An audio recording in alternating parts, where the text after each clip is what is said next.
What got me to where I am and where I continue to go and where I will continue to go is an insane work ethic. Yes. And it's an insane work ethic that you can only put in that amount of work if you were doing something that you are passionate about. And that's what I have engaged my entire life's work in, things that I am passionate about. Yes. You cannot fully commit to something if you are not passionate about it. So you must look at your surroundings, at the things you are involved in, and ask yourself, are you truly passionate about these things? Do you truly want to put every ounce of your being into these things? And I am blessed, truly blessed by something. I am not sure what it is, but I am blessed that I was able to find my passion, the fight game, the whiskey game, the fashion game, the fitness game. Yes. These are my true passions, and I am going down these avenues that these avenues that the fight game has opened up for me. I'm going down them at 100 miles an hour with no brakes and full confidence in what lies ahead, and great things are happening. I'm not supposed to be here. Where I come from, it's like I said, it's on my whiskey proper number 12. I come from a place, Dublin 12. It is a hard-working town, a small little suburb. It has its good and it has plenty of bad, but I always like to focus on the good because the good shines through. Building sites cold and damp, and I was like looking around at the fully qualified people on the site, and their postures not right, and that was not me. I knew I could do something better. I knew I had something in me. I just wasn't sure even what it was. Obviously I was training for the fight game, but no one in Ireland had made it in the fight game. The fight game, an Irishman in the UFC was literally, and I mean literally, laughed at. We were laughed at. I was laughed at when I said we were going to get to the UFC. Myself and my team were going to get to the UFC. Never mind get a win. Never mind even get a win in the UFC. Then win a belt. Then win the second. I feel to be at the pinnacle of any game, in whatever you do, you've got to be a little bit gone to it. You're not all there. You've got to be almost insane to your craft. Not a lot of people can understand that. When it comes to it all, it's easy for people to look in from the outside. But when you put it all together, not just the weigh-ins, not just the fight, all of the other stuff, nobody can do it better than me. Everyone else crumbles. Every single other person crumbles. To feel it, I had to have faith in it for it to happen. So you would not understand the amount of adversity I had to conquer to make it to that octagon that night. World tours I went on, the amount of media obligations, the amount of times I felt like I was a monkey in the zoo, locked in a cage, and they feed me a banana and tell me to dance. So I overcame a lot of adversity and a lot of hard work to get to that octagon. And then you're talking what it was. You're talking of the arena, you're talking of the weigh-ins the day before, the amount of people that came out and traveled. Like I said, post-fight, that stands to me, Gareth. I'd never ever forget that. I'm grateful for every single person that's been supporting me on this journey. I was still a kid with a dream and a belief in himself. And for many times I was laughed at and not believed in, but you know what? Nothing external can defeat the internal. The only thing that can take someone down or break you down is internal.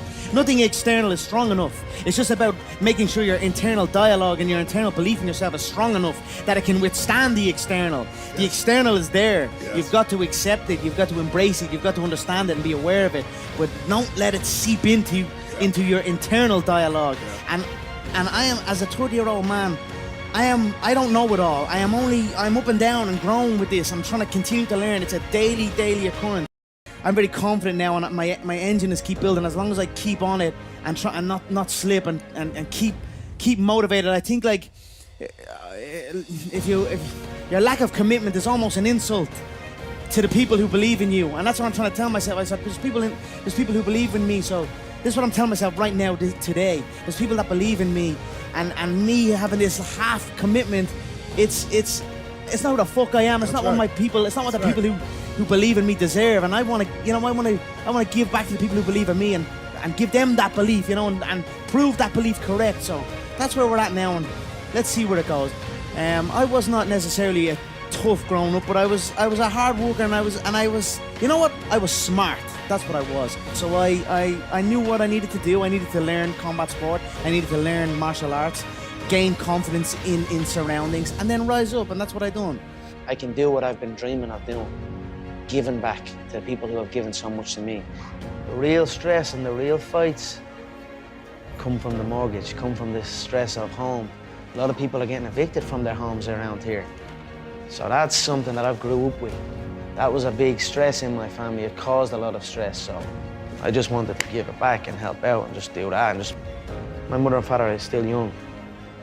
Now they have their feet up, they can relax, they are in a new place, so it's good. That's something I always dreamed of. I always visualized what giving would feel like, giving to people who have given to me, what that would feel like. I always dreamed of just showing up one day and be like, here.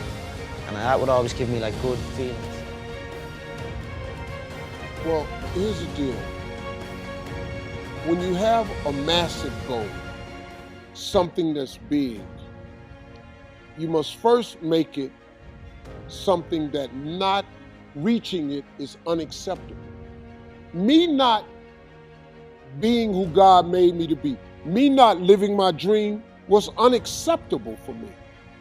Now, when you get faced with a challenge like living in your car for 3 years, what happened was I had a dream that was so big, my dreams were bigger than all my problems.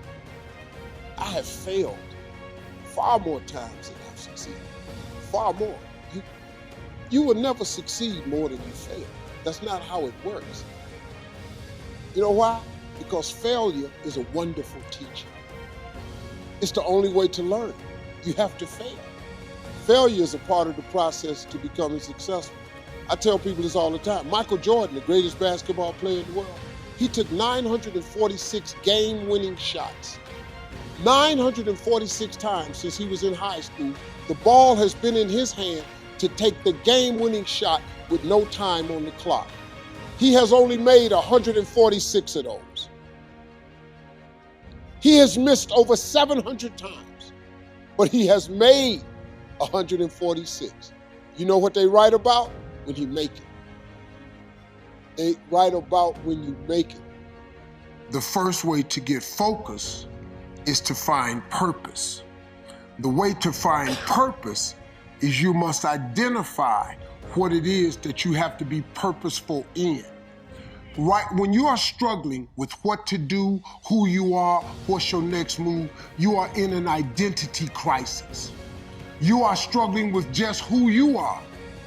See, you have not discovered who you are. You have to discover who you are in order to move you forward. Ain't no elevator to the top. You got to take the stairs. The elevator don't go to the top, man. Not in the world of success. You gotta take the stairs. Y'all gotta start getting gritty, man. I hate it when I see young people wasting their time, wasting all this technology got, just bull. Just sitting around in this world that's been created for you, that everything is instant. In order to get the life of convenience, you gotta have a very uncomfortable life. You got to get comfortable being uncomfortable.